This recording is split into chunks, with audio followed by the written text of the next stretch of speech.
Hey everybody, welcome back. So today I have a delicious zucchini bread recipe for you guys.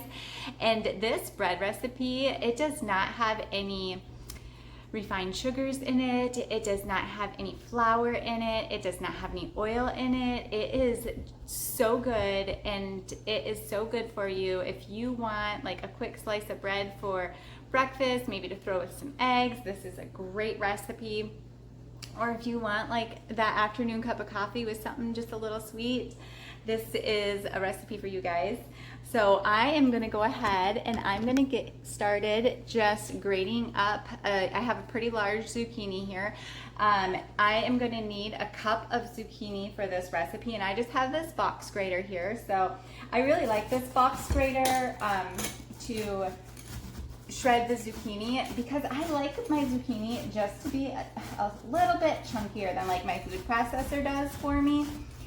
It just cooks down so much, but then it just adds just a little bit of like texture, whatever, to it. So I'm gonna go ahead and just get a cup out of this zucchini here.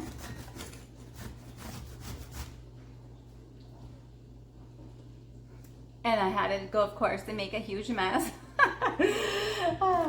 But anyways, I'm just gonna put that on the plate, and I'm just gonna set that to the side, just because just naturally some of the water will draw out of the zucchini as it just sits here.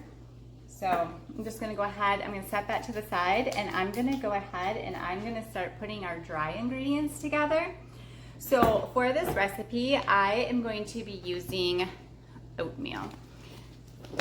So I am going to grind this oatmeal into an oat flour. You can buy oat flour, but it is way cheaper to do it this way. And if you have a blender, you can make oat flour. So all you need is 2 cups of oats.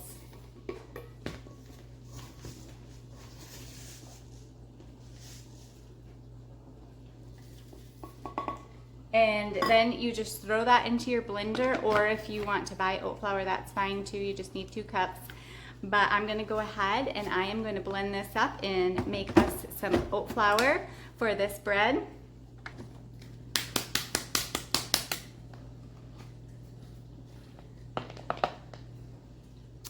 All right, so we're all done blending this up, and as you can see, we made just some oat flour here. And I'm gonna go ahead and put that in the bowl. And then to that, I am going to add a tablespoon of just some ground cinnamon. It's kind of a heaping tablespoon. More cinnamon, in my opinion, is a good thing. So, and then to that, I am going to just add a teaspoon of some baking soda.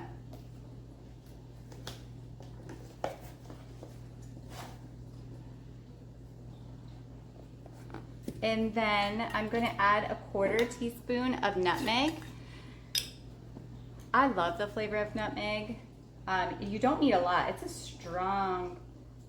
a strong spice, but it just adds just a different depth of richness with those warm spices.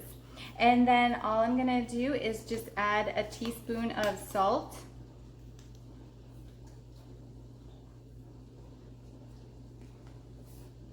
And then I'm just gonna kind of stir all of these dry ingredients just to combine them.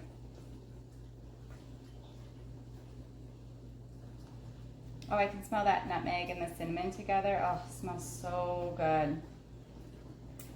All right, so I'm just gonna set that to the side, and then I'm gonna go ahead and I am going to get our wet ingredients together. And so for our wet ingredients, you just need 2 eggs.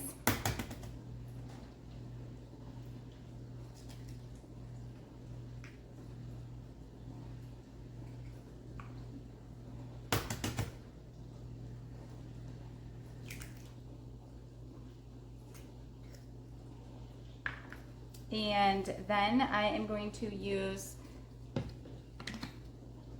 a 1/2 cup of just some pure maple syrup.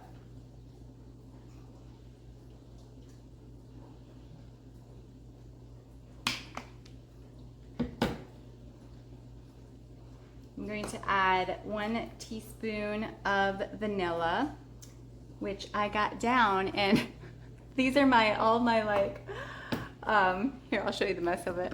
These are like all my spices and stuff here with my recipe, so I don't tell you guys wrong. And where did I put my vanilla? I know I got it down. Oh, I left it over there. Hold on.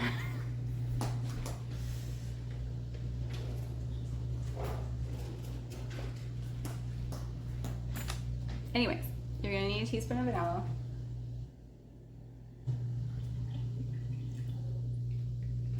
And then you need a half a cup of some applesauce. I don't have the camera right. Amateur hour around here, I'll tell you what. Anyways, just a half a cup of just some applesauce. I have just some unsweetened applesauce here.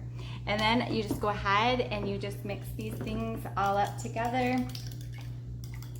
Get them really good and combined.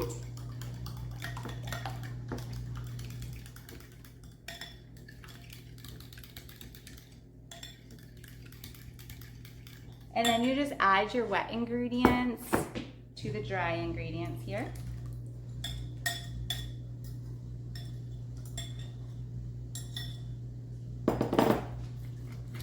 And just combine everything together.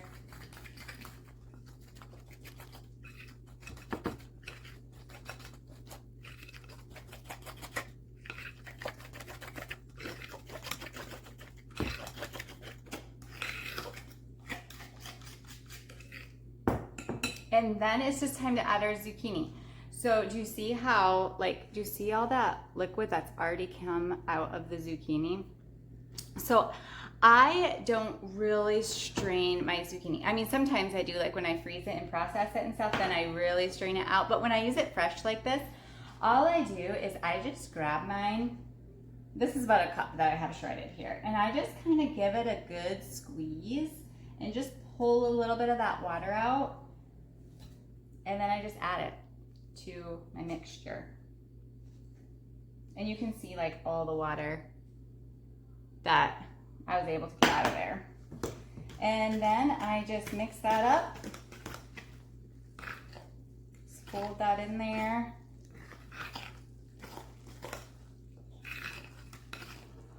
And then I greased this pan. I just greased it with some butter. So this is just a regular size loaf pan. I think it's like an 8x4, if my memory serves me right. And then just gonna dump our batter in there. And then this is gonna go in my oven at 350 for 50 minutes. And I'm gonna check it like 15 minutes before it's done. And if it's looking like it's getting really done on the top, I'll go ahead and I will cover it with foil for those last 15 minutes that it's baking. But if it is looking fine, then I'll just kind of keep checking it every 5 minutes. Just to make sure that the top doesn't get overdone and then the middle is like doughy. So that's it. So I'll show you guys this when I pull it out of my oven and I'm ready to eat it. So the bread is all done. It's out of the oven. It has cooled for just a couple minutes, but it's still warm. That is my favorite way to enjoy it. But I just have the end piece because I think that the end piece is the most delicious piece because you get like that little bit of like a crispy crust, but then the inside is like, do you see that? Super like moist and stuff, so you kind of get the best of both worlds. But I'll go ahead and try it for you guys. I'm still a little warm. But it's really good. It's really good. So I'm gonna go ahead and finish eating this, but I hope you guys make this recipe and you guys enjoy it as much as we are going to. And I will see you guys in the next video.